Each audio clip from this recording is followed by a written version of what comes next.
नमस्कार मेरे प्यारे साथियों, मैं डीपी आज एक नए वीडियो के साथ आप लोगों के सामने हूँ। जैसा कि आप सभी लोगों को मालूम है कि चुनाव आयोग ने चुनाव की घोषणा कर दिया है और पूरे देश में 7 चरणों में चुनाव करवाया जाएगा।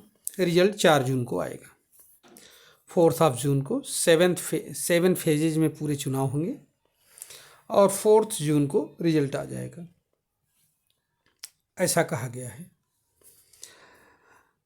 अब इसमें जैसा कि आप लोग देख रहे होंगे कि इसमें 97 करोड़ के आसपास वोटर एलिजिबल हैं वोट डालने के लिए। लेकिन इस बार इलेक्शन कमीशन एक नया ऑप्शन लेकर के आया है, वोट फ्रॉम होम, अर्थात घर से आप बैठे बैठे वोट दे सकते हो। लेकिन ये सभी के लिए नहीं है, ध्यान रखिएगा।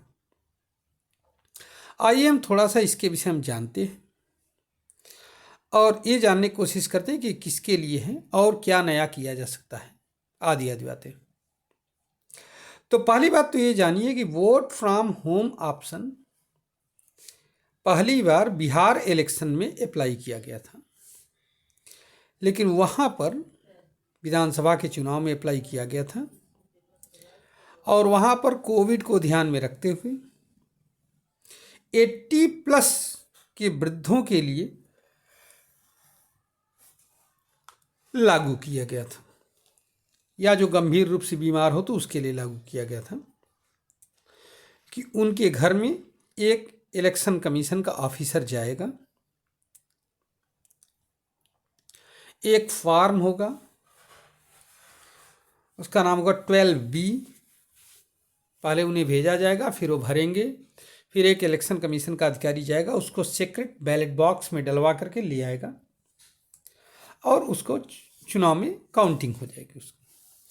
लेकिन इस बार इसको थोड़ा सा दूसरे ढंग से किया गया है कि वोट फ्रॉम होम ऑप्शन उनके लिए होगा जिनकी उम्र 85 ईयर या एबव होगी। पहली बात, 85 साल से ज़्यादा। अभी उसका रीजन बताता हूँ। दूसरी बात, ये पर्सन विथ डिसेबिलिटीज़ जो 40% से ज़्यादा शारीरिक रूप से किसी भी तरह से विकलांग है, उनके लिए भी ये ऑप्शन लागू किया जाएगा। तीसरी बात, ये ऐसे लोगों के लिए भी लागू किया जाएगा जो ट्रांजिट कैंपों में रह रही हैं, जैसे कहीं हट गए, जैसे मणिपुर में हिंसा हुई तो अभी काफ़ी लोग हटे होंगे, जम्मू कश्मीर के कुछ लोग अलग अलग जगहों पर रह रहे हैं, अगर वहीं आसपास हैं तो, बहुत दूर हैं तो नहीं। तो ऐसे जो बाहर कैंपों में रह रहे हैं उनके लिए भी लागू किया जा सकता है। अब सवाल ये पैदा होता है कि जब पहले 80+ था तो अब 85+ क्यों कर दिया गया? इसके लिए संविधान में संशोधन भी करना पड़ा है। तो असल में अगर संख्या देखी जाए तो 80+ के जो वोटर्स हैं उनकी संख्या है 1 करोड़ 80 लाख के आसपास, और 85+ के जो सीनियर सिटीजन हैं उनकी संख्या है 82 लाख।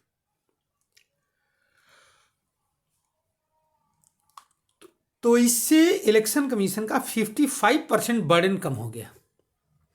कहाँ 1 करोड़ 80 लाख और कहाँ 82 लाख। तो 55% बर्डन क्या हो गया, इलेक्शन कमीशन का कम हो गया। दूसरी बात ये देखा गया है कि 80+ के लोग इलेक्शन में एक्टिवली पार्टिसिपेट करते हैं, और जब वो जाते हैं तो उनके साथ उनके परिवार के लोग भी जाते हैं, वो भी वोट डाल करके आते हैं और वृद्ध लोग भी वोट डाल करके आते हैं। तो इस तरह से जो वयोवृद्ध लोग हैं वो एक कैटलिस्ट का काम करते हैं पारिवारिक लोगों को, अन्यथा जो युवा है वो वोट डालने जाए ही नहीं। तीसरी बात,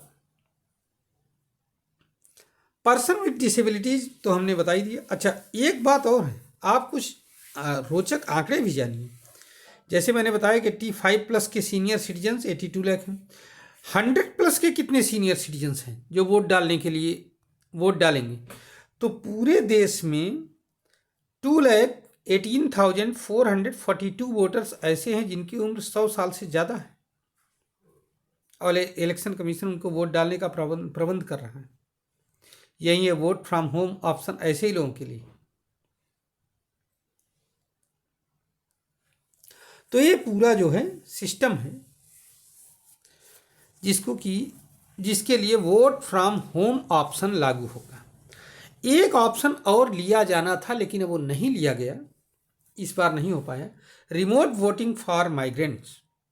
ये अभी तक आ नहीं पाया है कि ऐसे लोग जैसे मान लिया कि लखीमपुर खीरी का कोई आदमी बम्बई रह रहा है और वो वोट डालना चाहता है, तो ऐसा कुछ प्रबंध कर दिया जाए कि बम्बई से ही वोट डाल पाए लखीमपुर खीरी के लिए।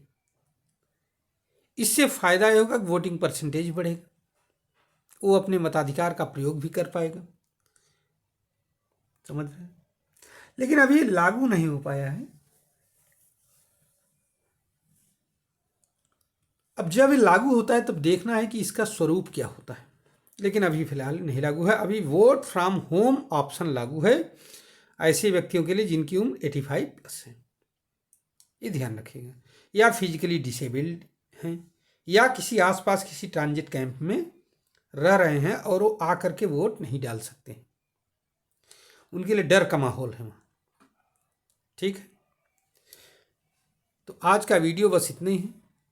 फिलहाल अपील यही है कि सब लोग वोट डालने जाएं, जागरूक रहें और अपने विवेक से मताधिकार का प्रयोग करें।